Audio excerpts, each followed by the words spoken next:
পাকিস্তানকে 2 উইকেটে হারিয়ে সবার আগে বিশ্বকাপের সেমিফাইনালে উঠল ইংল্যান্ড। হ্যারি ব্রুকের অনবদ্য সেঞ্চুরিতে সহজ জয় পায় বাটলারের দল। ক্যান্ডিতে ইংলিশদের জয় নেচে গিয়ে উদযাপন করেছে ভক্তরা। অন্যদিকে সুপার 8-এর প্রথম ম্যাচ পন্ড হওয়ায় এই হারে সেমিফাইনালের স্বপ্ন অনেকটাই শেষ বাবর শাহিনদের। পাকিস্তানের সমর্থকরা হতাশা নিয়েই মাঠ ছেড়েছেন। শ্রীলঙ্কার ক্যান্ডি থেকে আশিক সারওয়ারের রিপোর্ট।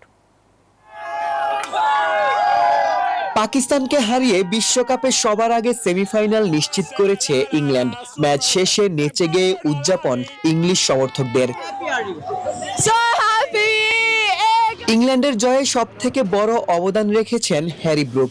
এবারের বিশ্বকাপে চতুর্থ ব্যাটার হিসেবে সেঞ্চুরি করেছেন। তার 51 বলে 100 রানের ইনিংসে ইংলিশ দর্শকরা উচ্ছ্বসিত ছিলেন। যুক্তরাষ্ট্রের 1 নম্বর জিম চেইন গোল্ডস জিম এখন আবারও বাংলাদেশে।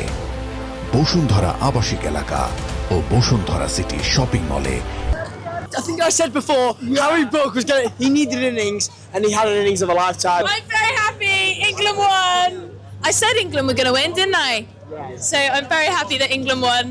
ক্যান্ডির ব্যাটিং উইকেটে পাকিস্তানের 164 রান যথেষ্ট ছিল না, তবুও নিজেকে উজাড় করে দিয়েছেন শাহিন আফ্রিদি। এক ম্যাচ পর দলে ফিরেই 4 উইকেট নিলেও দলকে জেতাতে পারেননি। ম্যাচ শেষে পাকিস্তানি সমর্থকরা হতাশা নিয়েই মাঠ ছাড়েন। One has to lose and one has to win, and it was probably 15-20 runs short. Not feeling good at all, to be very honest. Harry Brook was the main factor between Pakistan and England.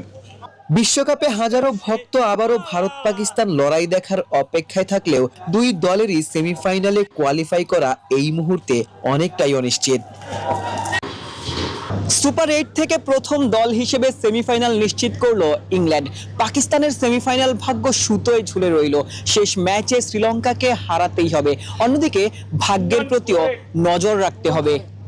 Pallekele international cricket stadium থেকে Ashiq Sarwar, news 24, Sri Lanka.